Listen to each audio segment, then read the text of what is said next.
Assalamualaikum warahmatullahi wabarakatuh. Halo, apa kabar? Semoga semuanya dalam keadaan sehat dan berbahagia. Jumpa lagi dengan saya, Noni Ayuwartini. Pada kesempatan kali ini, kita akan berbagi tentang pemanfaatan toga dan akupresur.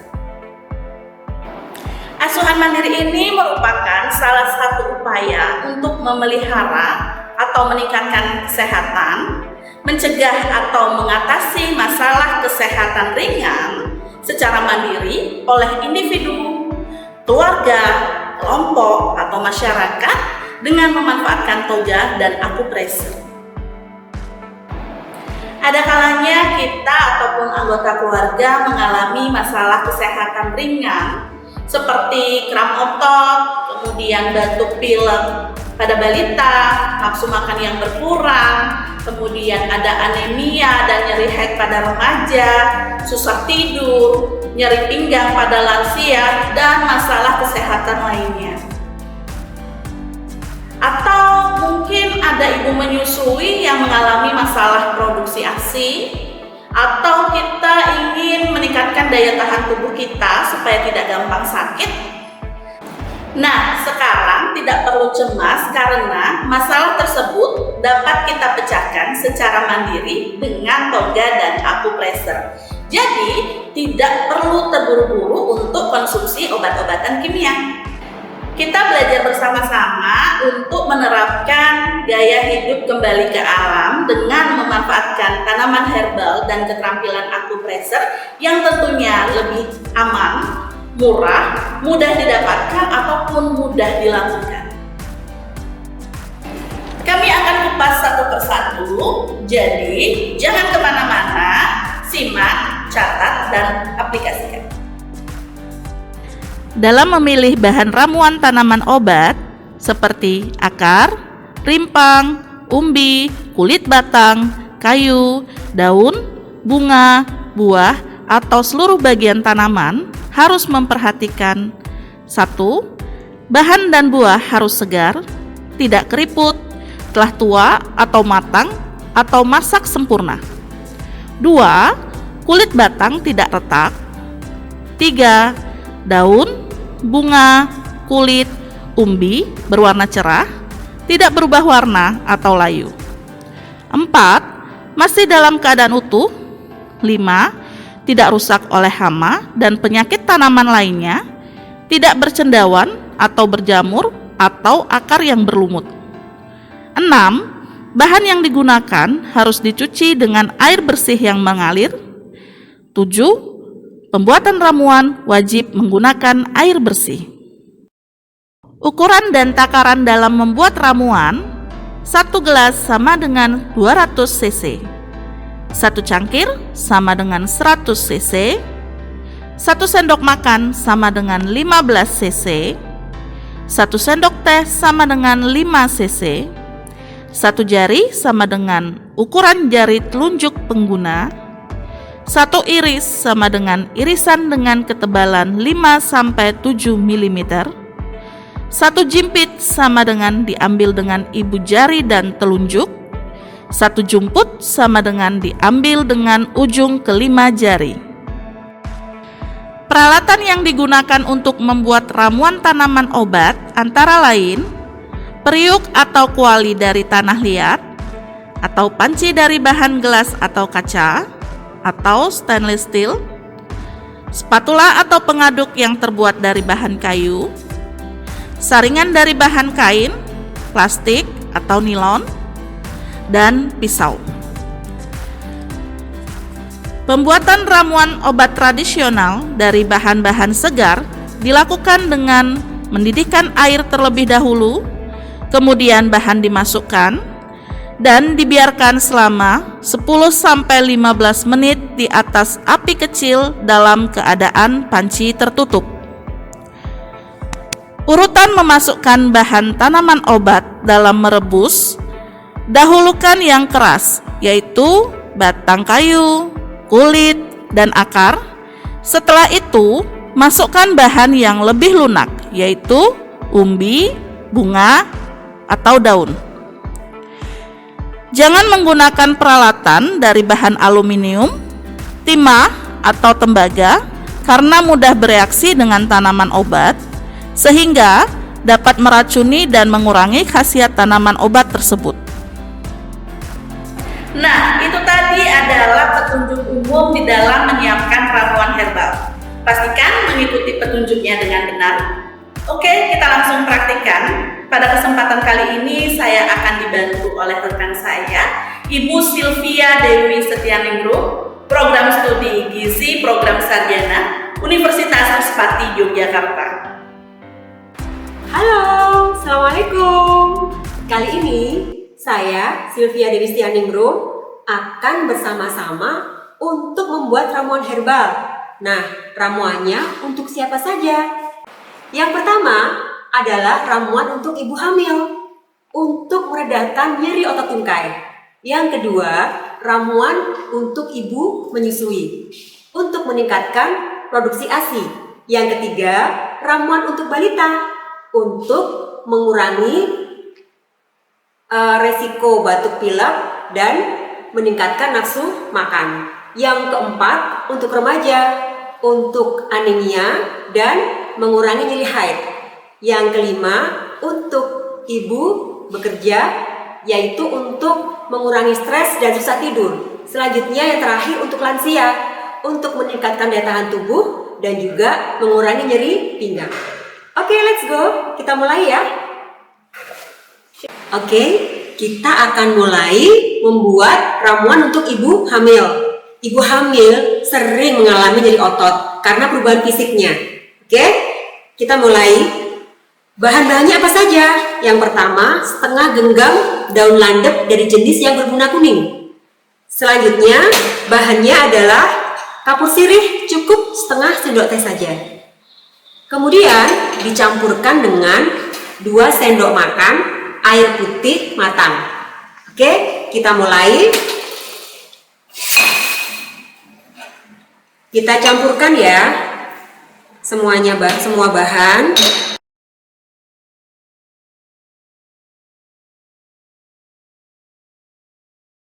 Nah, setelah itu kita haluskan. Seperti ini. Setelah nanti konsistensinya halus seperti ini, ya, kita ambil ramuan ini, kemudian kita balurkan pada bagian yang sakit 2 kali sehari. Insya Allah akan mereda. Selamat mencoba.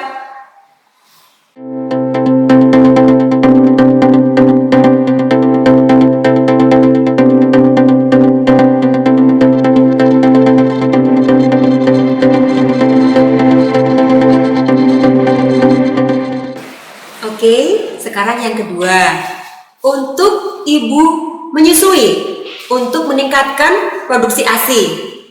Bahan-bahannya apa saja? Yang pertama, temulawak 7 iris, ya. Kemudian daun pegagan 1/4 genggam. Selanjutnya, meniran itu setengah genggam. Jangan lupa air sebanyak 600 ml atau setara dengan 3 gelas. Caranya bagaimana? Kita rebus air 600 ml sampai mendidih. Kemudian setelah itu kita masukkan temulawak, kemudian setelah itu pegagan, kemudian meniran. Kita didihkan sampai 15 menit.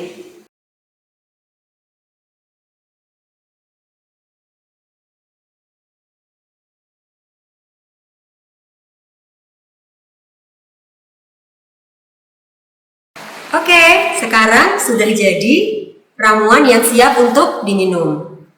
Cara minumnya bisa diminum 2 kali sehari, ya, ketika siang hari dan menjelang tidur malam. Pasti dijamin produksi ASI melimpah, dan jangan lupa pastikan bayi Anda mendapatkan ASI eksklusif.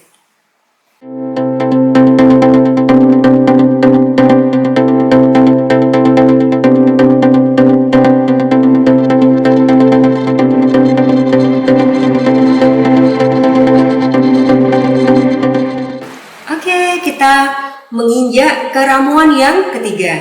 Ramuan untuk balita untuk mengatasi batuk. Nah, ini nih, batuk pada balita itu sangat tidak nyaman, sehingga sering rewel gitu ya Bun ya. Nah, maka kita harus berusaha untuk mengurangi ketidaknyamanannya. Karena apa? Batuk disebabkan oleh lendir atau dahak yang menyumbat di tenggorokan. Nah, untuk itu kita butuh ramuan yang bisa meredakan sumbatan di tenggorokannya. Oke, bahannya apa? Bahannya ini ya, kencur. Kencur sebanyak 2 jari telunjuk. 2 jari telunjuk balita ya, ibu-ibu. Ya, setelah itu dikupas, kemudian diparut. Nah, setelah itu kita siapkan air panas 3/4 gelas.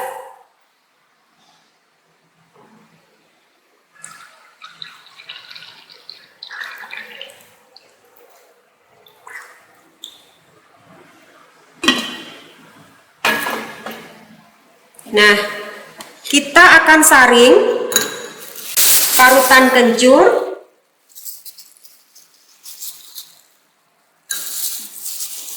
dengan menggunakan air panas.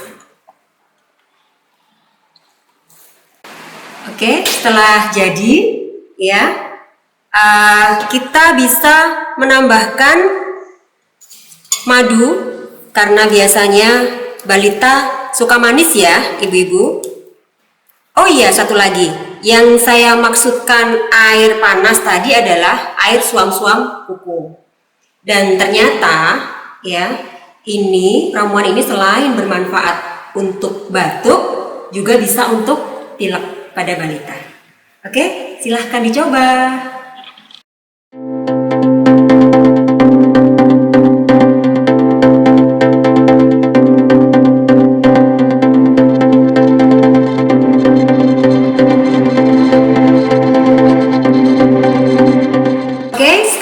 Ramuan yang keempat.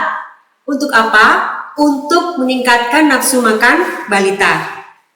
Kekurangan gizi pada balita biasanya disebabkan karena kurang asupan.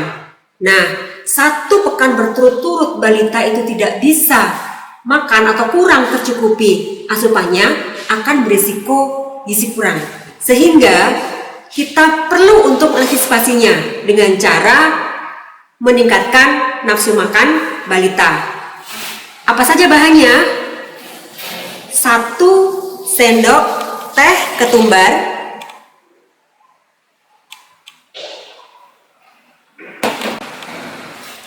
jangan lupa dihaluskan ya ketumbarnya. Setelah itu kita beri air panas mendidih.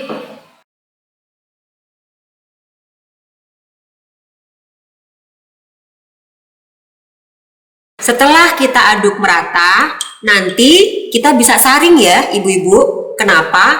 Karena dia pasti ada residunya dan pasti balita tidak suka. Oke? Dan satu lagi, untuk menambah cita rasa, kita bisa tambahkan madu secukupnya. Karena biasanya balita suka yang manis kan ya. Silakan dicoba, bisa diminum sehari sekali, diberikan pada balita selama 1 pekan berturut-turut.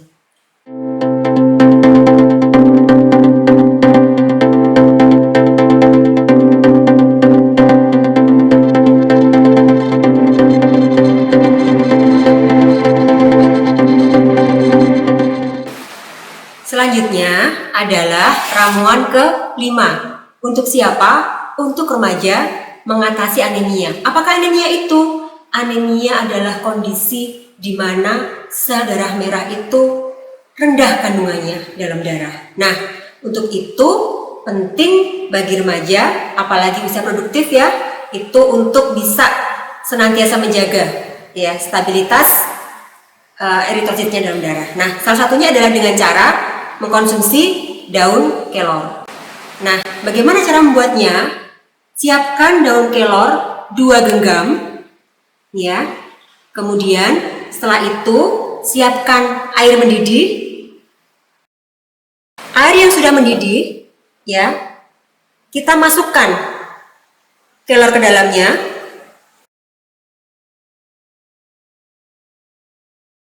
Oke, kita aduk, ya. Setelah itu kita matikan apinya. Nah, kita tunggu sampai hangat, kemudian kita saring dan siap untuk diminum. Ramuan kelor sudah jadi. Nah, bagaimana cara mengkonsumsinya? Untuk dewasa bisa diminum 2 kali sehari 1 cangkir. Untuk remaja bisa diminum 2 kali sehari, cukup setengah cangkir saja. Selamat mencoba.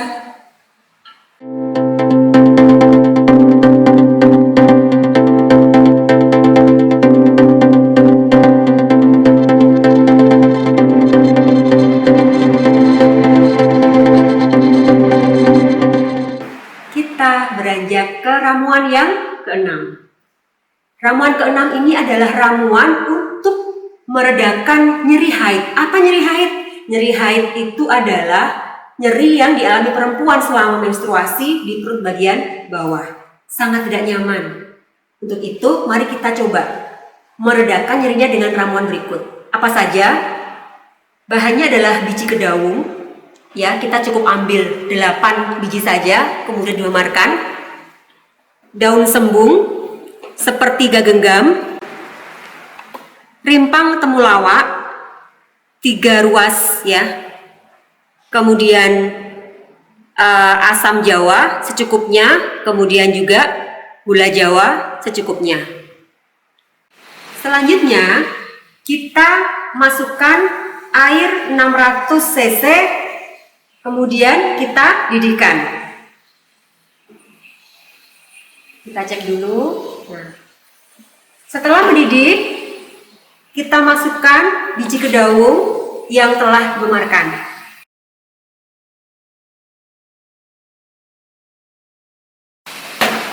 Oke, kita tunggu dulu sampai 5 menit. Oke, setelah 5 menit, kita masukkan rimpang temulawak yang sudah dimemarkan, ya. Kemudian asam jawa secukupnya. Daun sembung sepertiga genggam kita masukkan.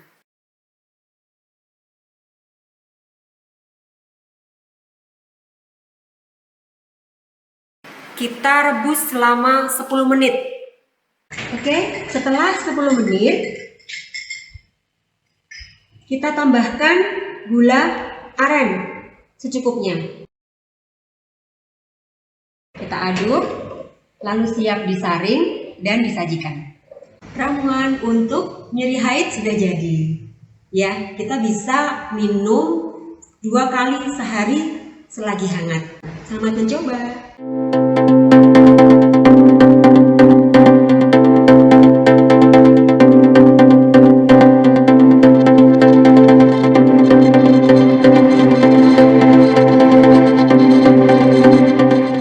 Selanjutnya adalah ramuan ke-7. Ramuan ke-7 ini pasti banyak yang membutuhkan. Untuk siapa? Untuk wanita pekerja yang biasanya mengalami keluhan stres dan sulit tidur. Yang enak banget kan ya, sulit tidur itu. Nah, caranya bagaimana? Di sini bahannya adalah biji pala dan nanti boleh kita tambahkan madu. Biji pala itu hanya butuh kira-kira seujung sendok atau kira-kira 1/5 bagian biji pala. Oke, kita seduh bubuk pala dengan air 1 cangkir, air hangat ya.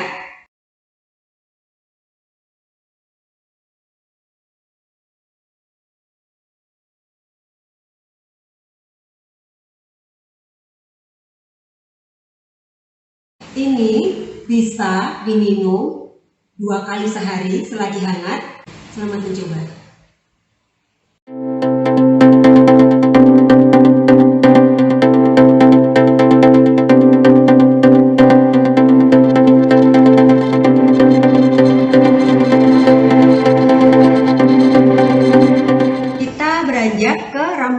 ke-8.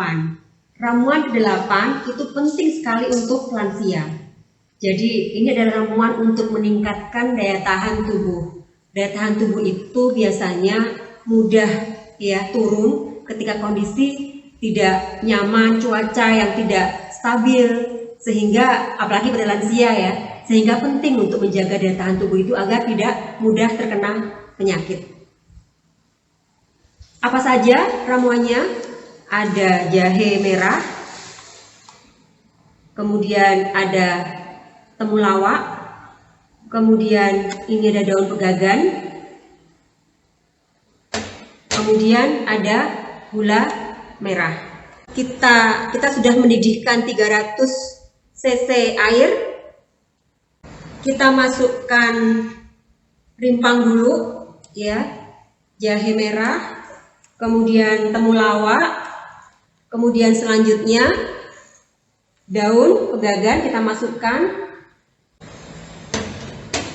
lalu gula merah.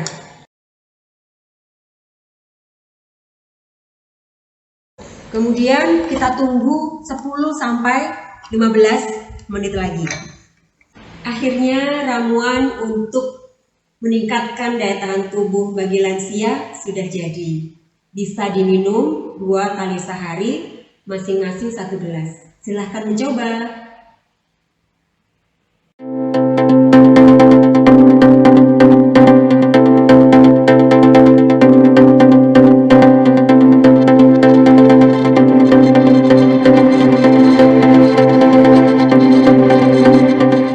Yang terakhir adalah ramuan untuk mengatasi sakit pinggang.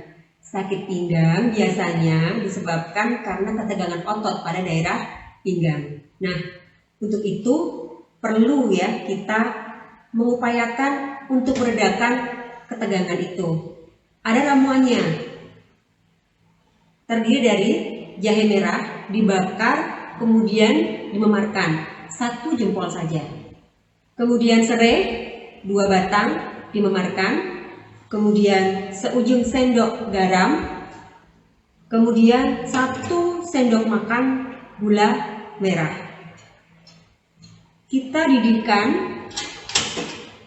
2 gelas air atau 400 cc.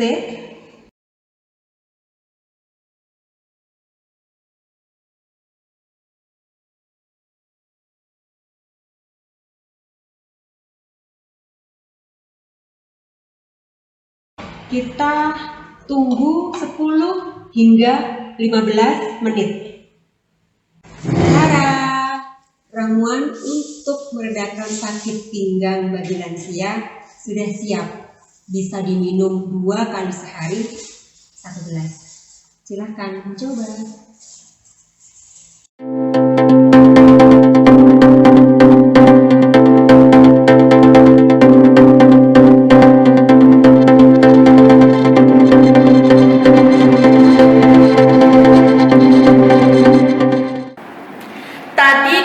Melihat bagaimana mengolah tanaman herbal menjadi sebuah ramuan tradisional yang bermanfaat bagi kesehatan. Seperti yang kita ketahui bahwa ramuan tradisional secara turun-temurun sejak dahulu kala dipercaya aman dan berkhasiat oleh masyarakat kita. Jadi, jangan ragu lagi untuk memanfaatkan toga ya. Selain ramuan tradisional, kita juga perlu menguasai keterampilan tradisional akupresur yang bermanfaat untuk merelaksasi tubuh dan mengatasi berbagai masalah kesehatan. Akupresur adalah salah satu jenis perawatan kesehatan tradisional keterampilan yang dilakukan melalui penekanan di permukaan tubuh pada titik-titik akupunktur dengan menggunakan jari atau bagian tubuh lain atau menggunakan alat yang berujung tumpul dengan tujuan perawatan kesehatan. Akupresur dapat dilakukan secara mandiri karena mudah diaplikasikan. Teknik penekanannya adalah ditekan sebanyak 30 kali sampai terasa ngilu dan itu dilakukan 1-2 kali dalam sehari. Nah, alat yang digunakan itu adalah bisa jari tangan, kemudian telapak tangan kita, atau bagian tubuh yang lain seperti siku. Kemudian kalau tidak ada bisa menggunakan alat bantu yang berujung tumpul. Bahan yang digunakan adalah minyak atau pelicin untuk mengurangi rasa ngilu. Cukup simpel bukan? Ada beberapa kondisi yang tidak dianjurkan untuk melakukan akupressure, antara lain terlalu lapar atau terlalu kenyang, emosi yang labil, tubuh sangat lemah, anak tidak kooperatif, atau anak dalam keadaan sakit. Untuk ibu hamil, titik akupressure yang tidak boleh dipijat yaitu di sekitar perut bagian bawah, punggung tangan, dan bahu.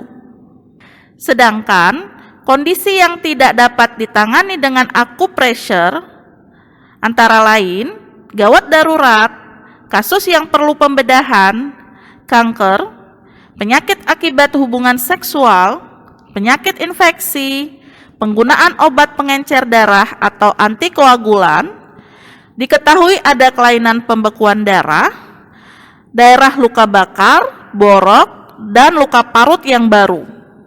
Jadi, sebelum memutuskan untuk melakukan akupressure, harus diperhatikan kondisi-kondisi tadi ya.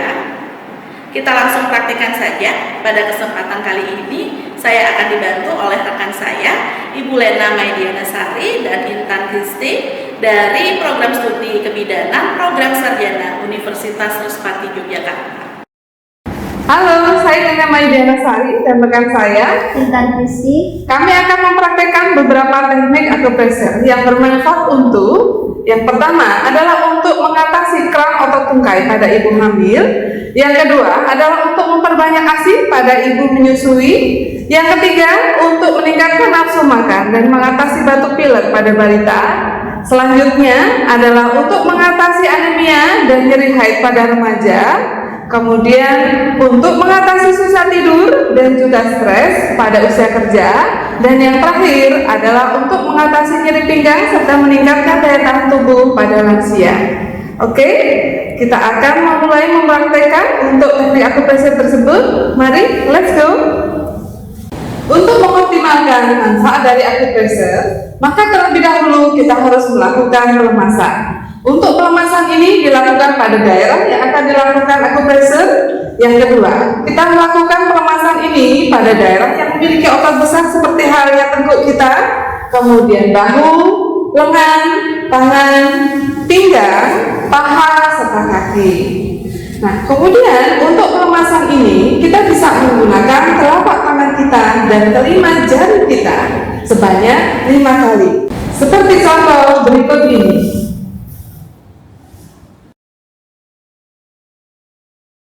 Akupressure untuk kram otot atau pegal linu pada tungkai bawah dapat dilakukan pemijatan sebanyak 30 kali pada 1. Bagian paha yang letaknya sejajar ujung jari tengah pada posisi tubuh berdiri dan lengan menggantung di sisi paha.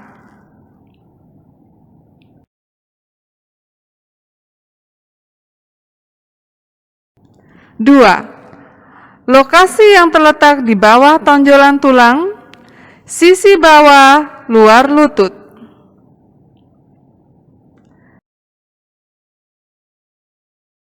3. Lokasi yang terletak di lekukan bagian bawah otot betis. Akupressure untuk meningkatkan jumlah ASI dapat dilakukan pemijatan sebanyak 30 kali pada 1. Perpotongan garis tegak lurus dari sudut kuku bagian kelingking. 2. Lokasi yang terletak 4 jari di bawah tempurung lutut di tepi luar tulang kering.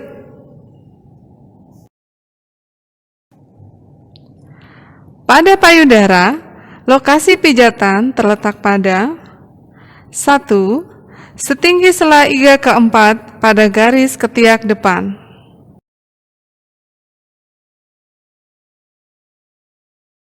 2. setinggi sela iga kedua pada garis tengah tulang belikat. 3. Setinggi sela iga ketiga pada garis tengah tulang belikat. 4. Setinggi sela iga keempat pada garis tengah tulang dada.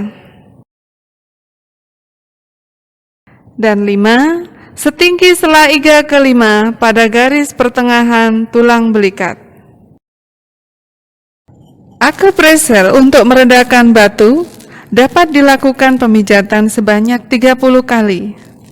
Pada lokasi yang pertama, letaknya 2 jari di atas pergelangan tangan, segaris dengan ibu jari tangan.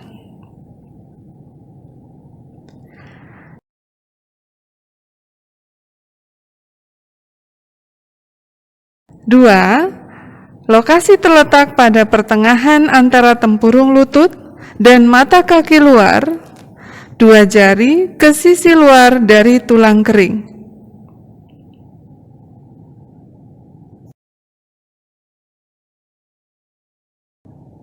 Akupressure untuk meredakan batuk pilek pada balita dapat dilakukan pemijatan sebanyak 30 kali. Pada 1. Lokasi yang letaknya di samping cuping hidung, sebelah kanan dan kiri. 2. Lokasi yang terdapat pada 2 jari ke arah lateral dari ruas tulang punggung ketiga.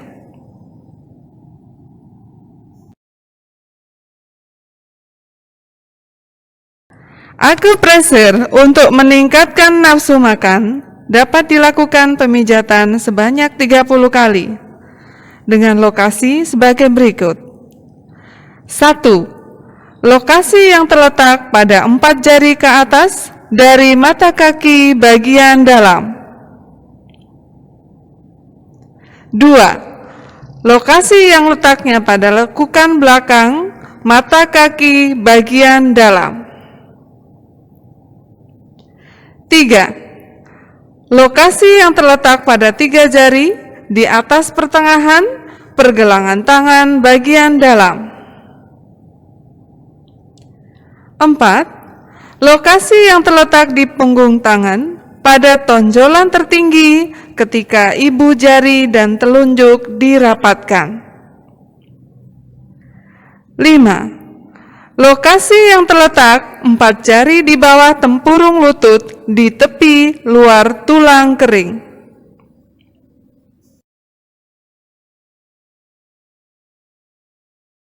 Akupressure untuk mengatasi anemia pada remaja bisa dilakukan pemijatan sebanyak 30 kali pada lokasi sebagai berikut.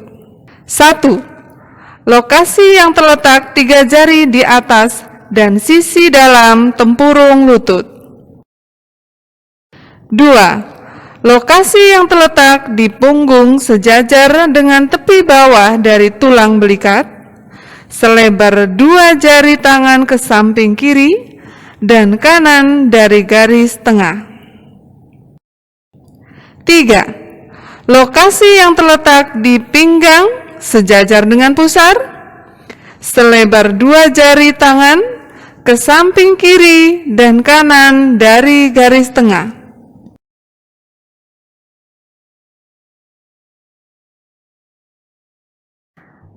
Akupressure untuk mengurangi nyeri haid dapat dilakukan pemijatan sebanyak 30 kali dengan lokasi 1. Lokasi yang letaknya 4 jari di atas mata kaki bagian dalam. 2. Lokasi yang terletak di punggung tangan pada tonjolan tertinggi ketika ibu jari dan telunjuk dirapatkan.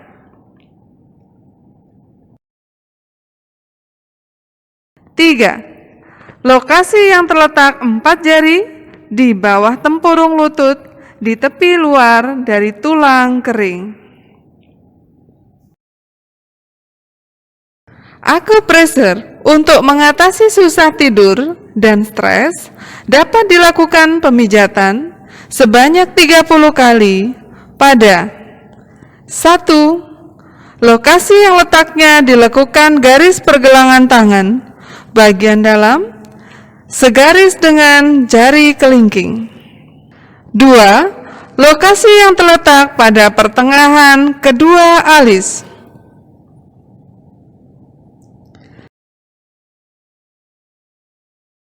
3. Lokasi yang terletak pada 3 jari di atas pertengahan pergelangan tangan bagian dalam. 4. Lokasi yang terletak di punggung tangan pada tonjolan tertinggi ketika ibu jari dan telunjuk dirapatkan. 5. Lokasi yang terletak di punggung kaki pada cekungan antara pertemuan tulang telapak kaki ibu jari dan jari kedua. Akupresur untuk meningkatkan daya tahan tubuh dapat dilakukan pemijatan sebanyak 30 kali pada 1. Lokasi yang letaknya 4 jari di bawah lutut di tepi luar tulang kering.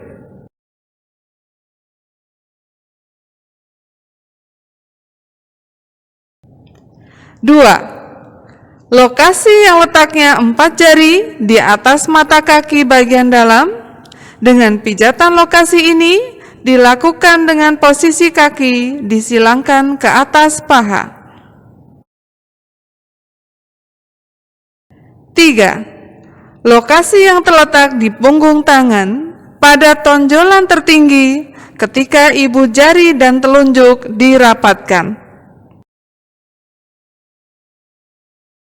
4. Lokasi yang terletak di garis tengah tubuh bagian depan di pertengahan ujung bawah tulang dada dengan pusar.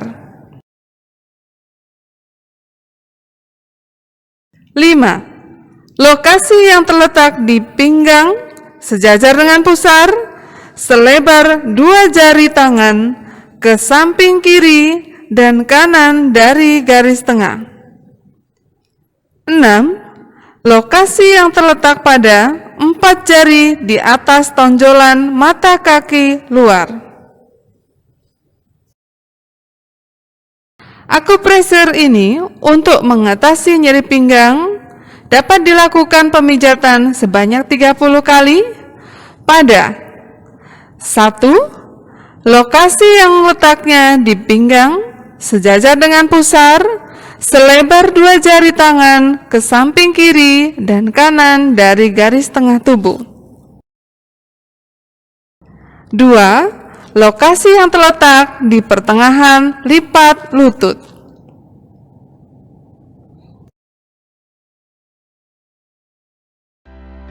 Bagaimana?